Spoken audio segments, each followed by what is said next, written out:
이스라엘아 들으라. 아니, 서기관이 질문했다고요. 서기관이 예수님에게 질문했어요. 모든 계명 중에 첫째 되는 계명이 무엇입니까? 그 첫째는 이것이니. 주님께서 말씀하시면서 서기관아 들으라 하지 아니하고, 우리가 저지난주에 살펴봤듯이 또 오늘 본문에도 다시 한번 읽었듯이 이스라엘아 들으라. 이것은 지금 서기관이 들을 그 답변이 아니라 믿는 자들이 들어야 된다는 것이에요. 또 모든 인류가 들어야 될 그러한 가장 큰 계명에 대한 주님의 답변을 들어보라는 것이에요.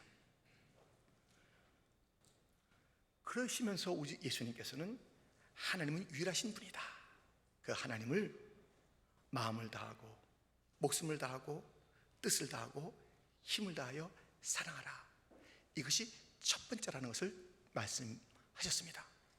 그런데 이 첫째만 있는 것이 아니라 둘째도 있다 하시면서 묻지 않은 그 질문에 대한 답을 더 해 주시는 것입니다. 그것은 첫째와 둘째가 분리될 수 없다는 뜻이기도 하면서 말씀하시는 장면, 둘째는 이것이니, 오늘 함께 살펴보고자 하는 것입니다. 오늘 본문에 보면 이렇게 되어 있습니다. 31절에 둘째는 이것이니 내 이웃을 내 자신과 같이 사랑하라. 이웃을 사랑하는데 내 자신같이 사랑하라, 하나님을 사랑하라, 지금 사랑에 대한 이야기로 가득 차 있잖아요. 계명이 이 사랑이라는 것을 일러주고 있잖아요. 자신에 대한 사랑, 이웃에 대한 사랑, 하나님에 대한 사랑. 기독교는 전부 사랑 이야기예요. 그 모든 것도 그 사랑이 없으면 아무것도 아니에요. 작은 것이든 큰 것이든 평범한 것이든 놀라운 것이든 어느 방향이든 사랑이 동기가 되지 않은 것은 아무 의미가 없다라고 또 고린도전서 13장에서 이렇게 일러주고 있지 않습니까? 내가 사람의 방언과 천사의 말을 할지라도 사랑이 없으면 소리나는 구리와 울리는 꽹과리가 되고, 내가 예언하는 능력이 있어 모든 비밀과 모든 지식을 알고 또 산을 옮길 만한 모든 믿음이 있을지라도 사랑이 없으면 내가 아무것도 아니에요.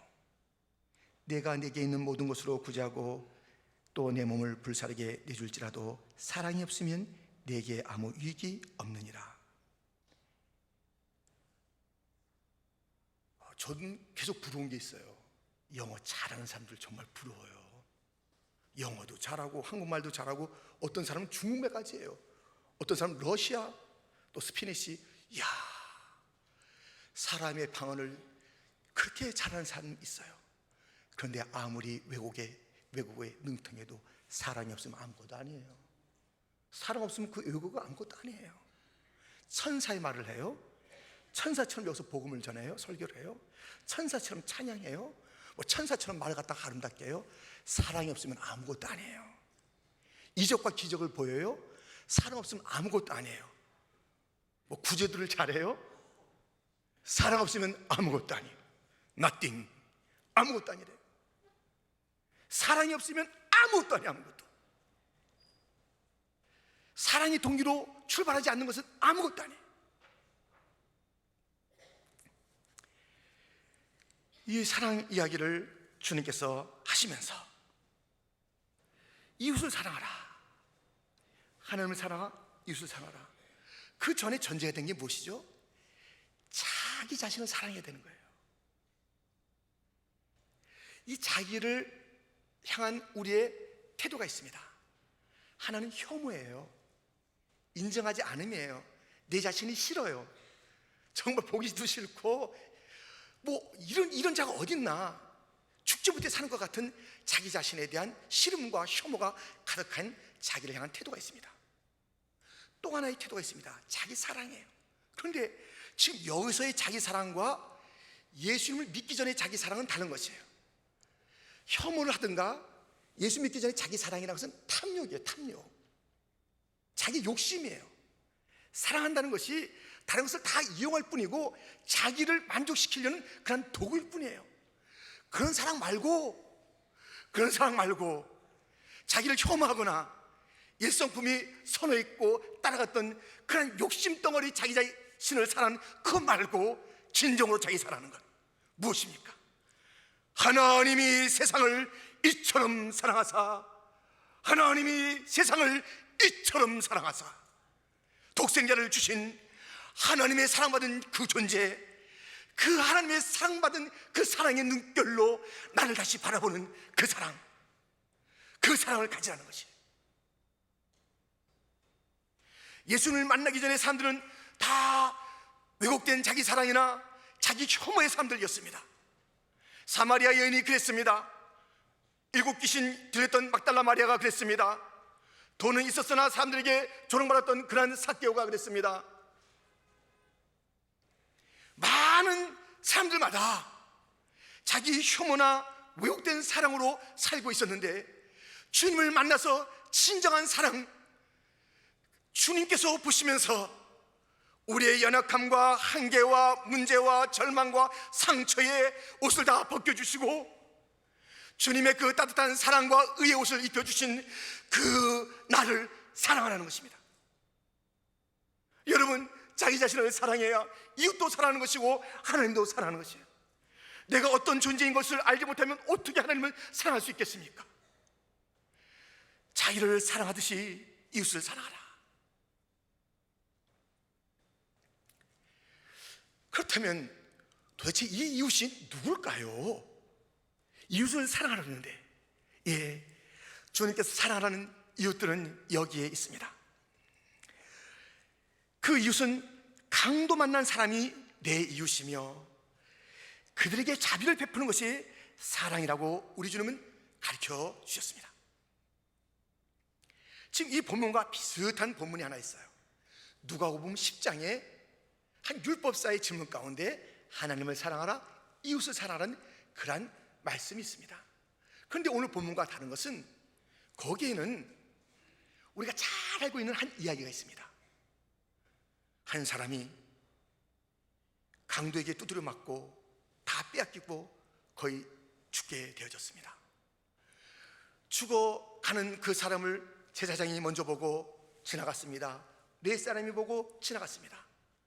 여러 가지 일로 바빴던 사마리아인이 불쌍히 여기며 그에게 가까이 가서 기름으로 그를 상처를 또 이렇게 발라주며 자기의 짐승에 태워서 한 주막으로 데리고 와 거기서 계속 돌보다가 피치 못해 떠나야 될 시간이 되니 큰 돈을 주면서 그 주인에게 이 사람을 잘 돌봐주세요.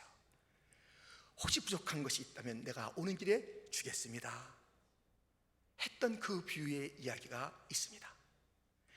하나님을 사랑하라, 이웃을 사랑하면서 들려준 그 이야기의 마지막 장면이 여기에 있습니다. 누가복음 10장 36절 37절입니다. 우리 한번 같이 읽겠습니다. 내 생각에는 이 세 사람 중에 누가 강도 만난 자의 이웃이 되겠느냐? 이르되 자비를 베푼 자니이다. 예수께서 이르시되 가서 너도 이와 같이 하라 하시니라. 아멘. 이 강도 만난 자, 그에게 자비를 베푸는 것이 이웃에 대한 사랑이라고 분명하게 일러주고 있습니다. 교회, 특별히 보수교회는 너무 영적인 일들에 관심을 써요. 성경 말씀 배운다, 기도한다 하는 데는 열심히 써요. 가난한 자, 쓰러진 자를 살펴야 된다는 것은 별로 마음에 없고 행동에 없어요. 그냥 혀만 차요. 그런 일이 있었어, 아이고 안 됐다 하면서 그냥 지나가면 돼요. 그렇게 산다면 주님의 큰 계명을 지키는 자가 아니라는 것이에요. 강도 만난 자, 눈물의 사랑, 무엇인가 자기 스스로 할 수 없는 그 자들을 외면하고서는 진정한 그리스도인이 될 수가 없다는 것이에요. 마지막 날에 깜짝 놀라는 장면이 있습니다. 여러 사람들이 있는데 그 가운데 주님께서 말씀하십니다. 야, 너 내가 배고플 때 날 먹여주었어. 내가 추울 때 가서 옷을 갖다 입혀주었어. 내가 감옥에서 외로울 때 나를 찾아주었어. 목마를 땐 또 시원한 물도 주었어. 너는 내가 힘들 때, 외로울 때, 곤고할 때 눈길도 안 줬어. 그냥 지나갔어. 깜짝깜짝 놀라는 거예요. 마태복음 25장 37절로부터 보면, 이에 의인들이 대답하여 이르되 주여, 우리가 어느 때에 주께서 줄이신 것을 보고 음식을 대접하였으며 목마르신 것을 보고 마시게 하였나이까? 어느 때에 나그네 되신 것을 보고 영접하였으며 헐벗으신 것을 보고 옷 입혔나이까?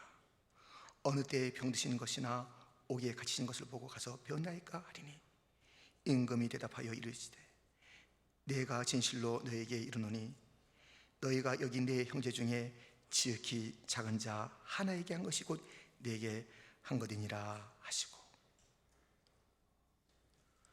그냥 지나갔던 기억에도 없던 일들 가운데 주님께서는 찾아서 너는 이 땅의 작은 자 대접해줬다. 이 땅의 작은 자 무심코 대했다. 내 나라에 들어와라. 이곳을 떠나라 말씀하세요. 여러분, 이 사랑이란 것은 추상 명사이지만 그것은 동사예요. 사랑은 동사라고요. 너 이렇게 했다. 아무런 자기 자신이 이익이 안 되고 오히려 불편하고 귀찮은 그런 존재에 대한 열려있는 마음과 함께 나누는 그런 것들이 사랑이라는 것이에요. 우리의 청소년들이 어저께 필라델피아로 향해 갔습니다. 오늘 또 몇몇 친구들이 함께 합류할 것입니다. 왜요? 사랑을 나누기 위해서. 우리 또 여성교회가 중심이 돼서 할렘으로 갈 것입니다. 왜요? 사랑을 나누기 위해서. 우리가 먼저 받은 그 사랑이 얼마나 큽니까? 그리고 주님께서 그 가난한 자와 강도 만난 자와 눈물의 사람들을 돌보라고 하신 그 명령을 우리가 갖고 있다면, 그들을 돌보는 것이 사랑이라면 우리가 주저하면 안 되는 것 아닙니까? 누가 이웃인가? 나하고는 아무 상관이 없는 귀찮은, 그러나 우리가 열린 마음으로 다가가 그들을 돌보는 것이 우리의 이웃이며 사랑이라고 일러주고 있습니다. 누가 우리의 이웃입니까? 가족과 성도가 네 이웃이며 그들을 품어주는 것이 사랑입니다. 가장 가까이 있는 가족과 그리고 성도들이 이웃이 아니면, 그들을 이웃에서 제놓는다면 우리가 어떻게 되겠습니까?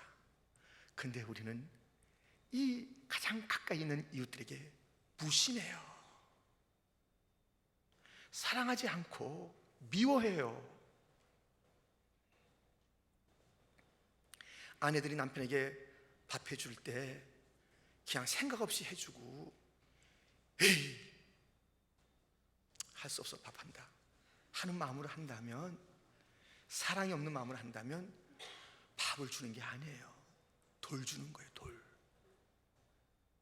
아내가 아프다고 감기약을 사오긴 사와요. 귀찮아요. 이거 빨리 먹어 던져주는 것은 약을 주는 게 아니라 독을 주는 거예요. 독을 주는 거예요. 여러분, 내 가족에게 이렇게 우리가 대하고 있잖아요. 자녀들이 너무 힘들어요. 막 우리 형제자매들이, 내 교인들이 힘들어요.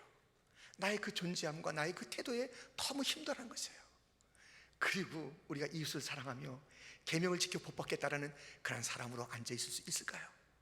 그게 안 돼요. 요셉은 그의 위대함은 총리됨의 위대함이 있는 게 아니라 모든 가족들을 품은 데에 위대함이 있는 거예요. 품고 가는 거예요. 품고. 그 성도의 위대함은 무슨 기적 같은 거 베풀지 않아도 돼요. 뭐 기적을 나타낼 자 그렇게 어디 많이 있겠어요? 진짜 진정한 기적은 내 옆에 있는 사람. 우리 주님께서 나를 사랑할 수 없는 존재였잖아요. 근데 그 넘치는 사랑을 받았던 것처럼 내가 정말 그 까칠한 그를 이렇게 생각할 때마다 머리가 살래살래 흔들어지지만 주님이 나 같은 자를 사랑했던 그 사랑으로 그 형제와 자매를 다 품어주는 것,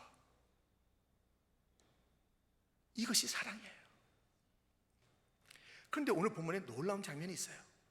이 서기관이 예수님께서 말씀하시는 것, 둘째는 이것이니 내 이웃을 내 자신같이 사랑하라, 그런 그 말씀을 듣고 나서 서기관이 놀라운 말을 하는 거예요.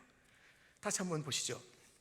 오늘 본문에 보면 32절에 서기관이 이르되 선생님이여 올소이다. 하나님은 한 분이시요 그 외에 다른 이가 없다 하신 말씀이 참이십니다. 또 마음을 다하고 지혜를 다하고 힘을 다하여 하나님을 사랑하는 것과 또 이웃을 자기 자신과 같이 사랑하는 것이 전체로 드리는 모든 번제물과 기타 제물보다 나으니이다. 지금 놀라운 말을 하는 것이에요. 하나님의 그 유일성에 대해서 인정하는 것이에요. 하나님 사랑하는 것, 이웃 사랑하는 것 다 하는 가운데 이 사랑이 예배보다 낫다라는 이야기를 하는 거예요. 그 어떤 예배보다 사랑이 더 뛰어나다는 것을 얘기하는 것이에요. 어떻게 이렇게 알았을까요? 예수님의 산상수훈을 들었을까요? 예수님께서 산상수훈 때 그렇게 말씀하셨잖아요. 너희가 예물을 가지고 제단에 들이다가 형제와 화목하지 않는 것이 생각나거든 예물을 두고 가서 형제와 화목한 다음에 사랑의 관계를 회복한 다음에 와서 예배 드려라, 예물 드려라 말씀하신 것을 들었을까요? 아주 정확하게 이 서기관은 얘기하고 있는 거죠. 예배보다 사랑이 먼저지요. 사랑이 없는 예배가 있다는 것이에요. 모든 것의 동기와 그 뿌리가 사랑이라고 말씀드리지 않았습니까? 예배의 진정한 동기는 하나님에 대한 사랑이에요. 그런데 하나님께서는 나만 사랑한다고 앉아있는 자의 예배에 속지 않으세요. 내 아내가 울고 있는데, 내 남편이 가슴 치고 있는데, 내 자녀가 그렇게 서러워하고 있는데, 내 성도라고 일컫는 자가 내 옆에서 지금 찬송하고 있는 자가 너하고 담이 쌓여 있잖아.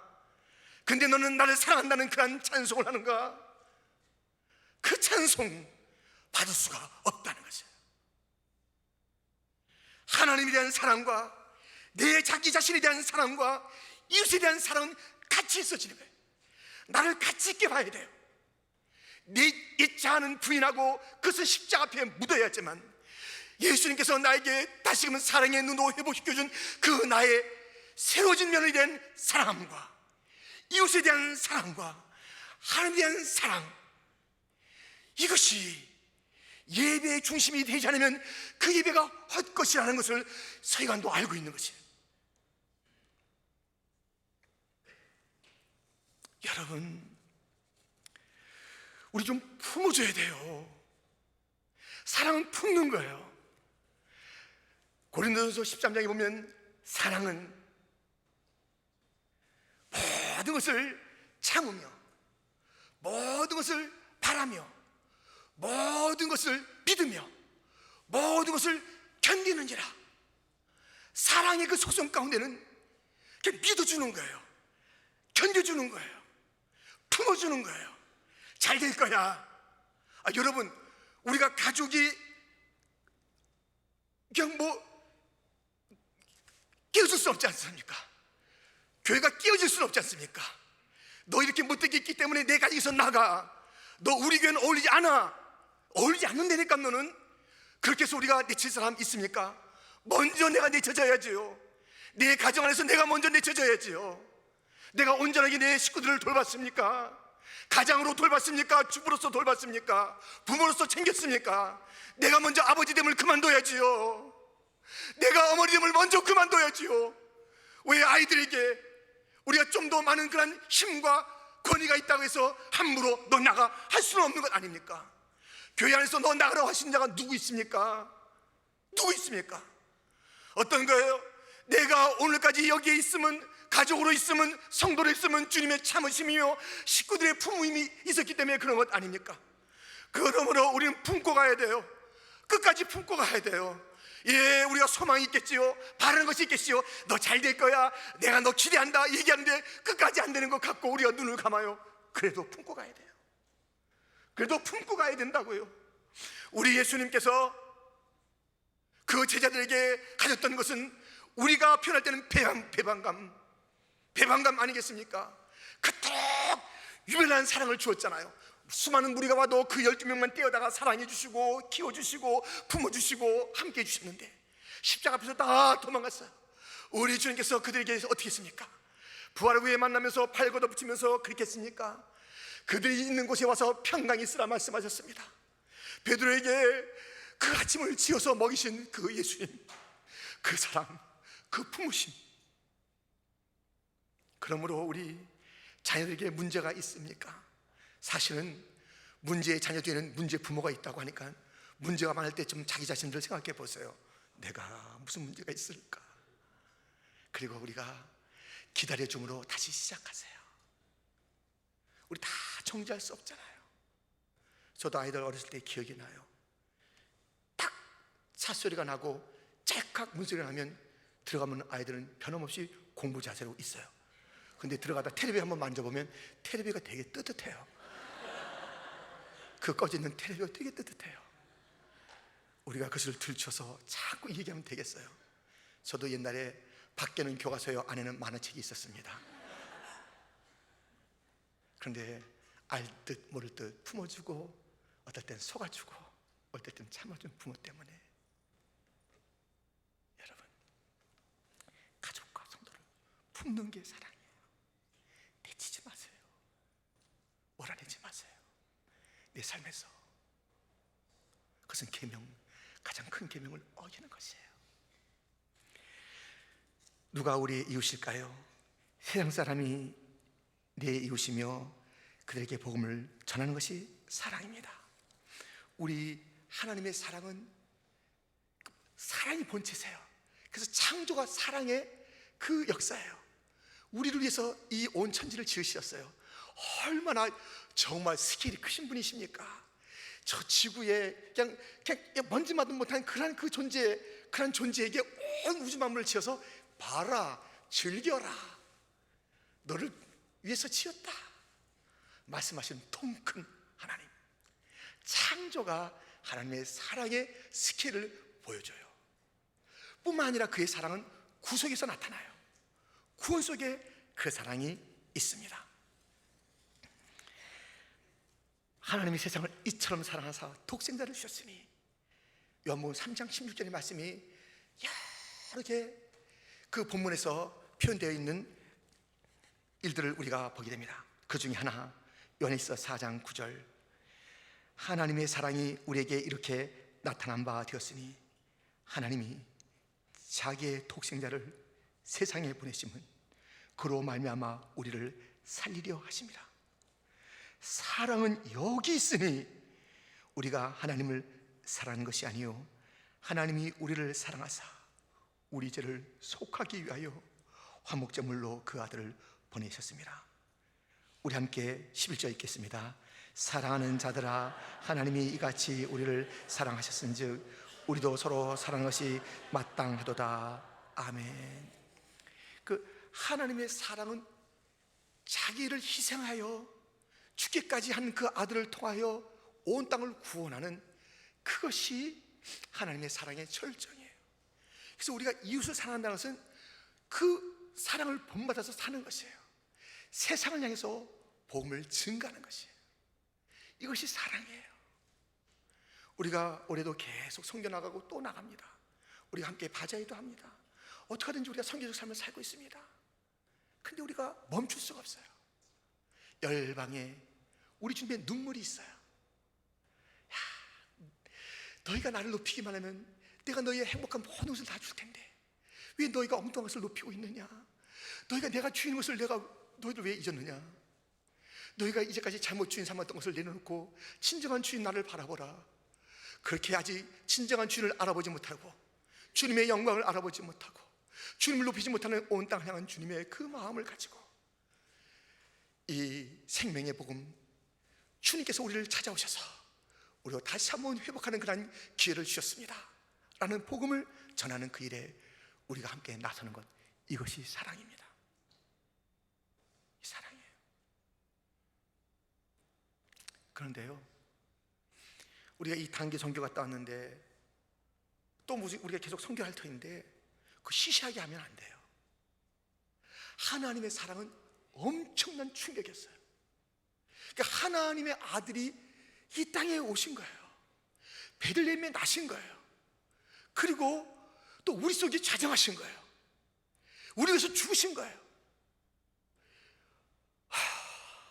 그의 부활도 우리를 위함이며 그의 올라가서 또 그 천국을 예비함과 다시 오심, 다 우리를 위한 하나님의 거대한 시나리오, 하나님의 대화 드라마가 저와 여러분을 위한 것이에요.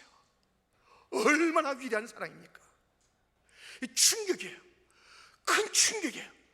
우리가 이 땅에 복음을 증거하는 그 일에는 충격적이어야 돼요. 도대체 저들은 뭐냐? 미국에서 산다면서? 좋은 뉴욕에서 산다면서?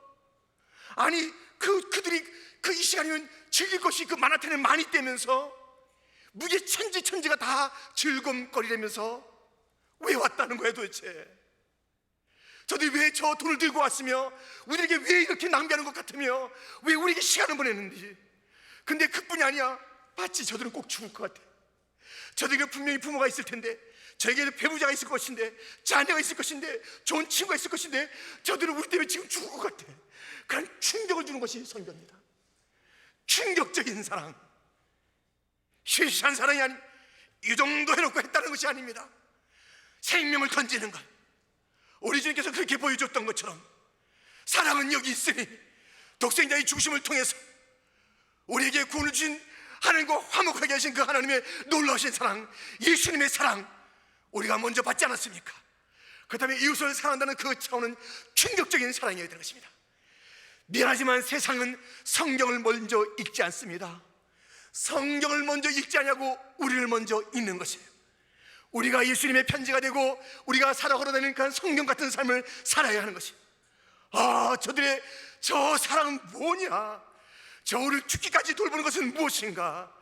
그들에게 끌어오는 그런 먼저 받은 사랑이 예수였다라고, 예수님이 내 사랑이었다고, 내 생명이라고, 내 삶의 근거와 이 복음의 전부는 예수라고 증가하는 그 예수를 알고 싶다, 나도 믿고 싶다라는 그 뜨거운 열망을 불러일으키는 것이 진정한 선교가 아니겠습니까?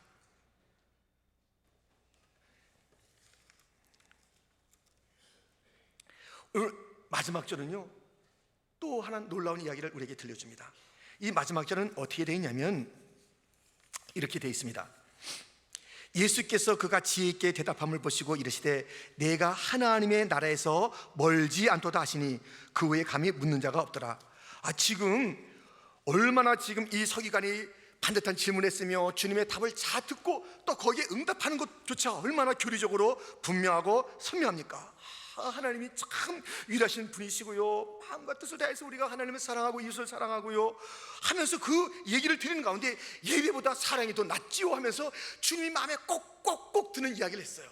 그렇다면 주님께서 너 정말 하나님의 나라에 이제 함께 있도다 이렇게 말씀하셔야 되는데 멀지 않아, 가까이는 있지만 들어오지는 않았어 라고 말해요.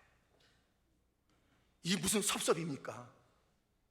여러분, 하나님의 나라에 가까이 있다는 것이에요. 왜 그랬을까요? 지금 이 서기관은 교리적으로 분명하게 얘기했잖아요. 그리고 그 입에 얘기했잖아요. 사랑에 대해서 이해를 잘했습니다. 교리에 대해서 반듯한 지식을 가졌습니다. 그리고 입으로 클리어하게 그는 표명했습니다. 그러나 사랑은 머리에만 있고 입에만 있는 것이 아니라 손에도 있어야 되고 말에도 있어야 되는 것이에요. 교리적인 믿음으로 구원받은 게 아니에요. 행함이 없는 믿음은 구원받을 수가 없다는 것이에요. 그 네가 아무리 입으로 사랑을 얘기하고 아무리 명확하게 이해하고 있어 할지라도 아직 사랑의 삶을 살는 것이 아니에요. 특별히 그가 자기 사랑에 대한 이야기도 해요. 그러나 그는 진정으로 자기 사랑을 모르는 것이에요. 하나님께서 나를 얼마나 사랑하는지 모르는 거예요. 여전히 그는 하나님의 사랑을 받아들인 존재가 아니에요. 그는 그 모든 교리적인 지식과 입술의 고백을 통해서 하나님의 나라, 사랑의 나라에 가까이는 있으나 그의 행함과 진정으로 자기를 사랑하는 자기를 죽여버리고 자기를 혐오했던 삶을 던져버리고 하나님의 눈길로 나를 바라보면서 그래 나는 이제 소유한 자가 된 것이야, 내가 이렇게 사랑을 받았은 즉 나를 사랑하신 하나님을 나도 사랑해야지, 이 사랑을 내 이웃에게 흘려보내야지, 이런 분명한 삶이 없는 한 아직은 하나님의 나라에 들어온 것이 아니라는 것입니다. 하나님의 나라에 가까이 있습니까? 하나님 나라에 들어와 계십니까? 하나님 나라에 멀지 않는 것으로 만족하시겠습니까? 하나님 나라의 그 사랑의 나라에 들어와서 하나님을 사랑함으로 예배드리고 하나님을 사랑하기 때문에 우리가 선교를 하며 하나님의 사랑의 눈으로 나 자신을 바라보면서 이제는 이 사랑에서 벗어날 수 없는 사랑의 포로가 되었노라, 나는 이 사랑의 주인이 되리라, 나는 이 사랑의 통로가 되리라. 이러한 실질적 사랑, 실제적 믿음의 사람이 되지 않는 한 하나님의 나라와는 상관이 없어요. 그 언저리는 있을 수가 있습니다. 유사한 그리스도는 될 수가 있습니다. 하나님의 나라의 그 옆에서는, 그 문에서는 이렇게 왔다 갔다 할 수는 있겠습니다. 하나님의 나라에 벌써 볼 때는 그가 가까이 있어서 그림자가 비치는 것 같습니다만 결코 들어갈 수 없는 그 일, 행함이 없는 믿음은 진정한 믿음이 아닙니다. 아무리 다른 제스처와 다른 언어가 있다 할지라도 진정한 믿음, 행함이 있는 믿음, 사랑으로 표현된 그 믿음이 아니라면 우리는 그 하나님 나라의 어엿한 백성으로 살 수가 없습니다.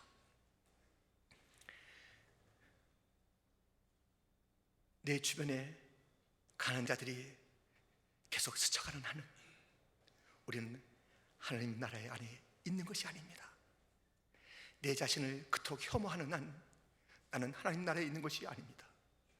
나를 사랑한다는 것이 내 탐욕으로 사랑하고 모든 사람과 모든 조직과 교회까지도 이용하려는 그러한 탐욕의 덩어리로서는 하나님의 나라에 들어가 있는 것이 아닙니다. 복음에 대해서 생명건 그런 사명의 삶이 아닌 한 나는 진짜 사랑을 제대로 이해한 자가 아니며 사랑의 나라인 하나님 나라의 백성은 결코 아닐 것입니다. 하나님 나라에 가까이 있습니까? 하나님 나라에 들어와 계십니까? 하나님 나라에 들어와 계십니까? 그저 가까이 계십니까?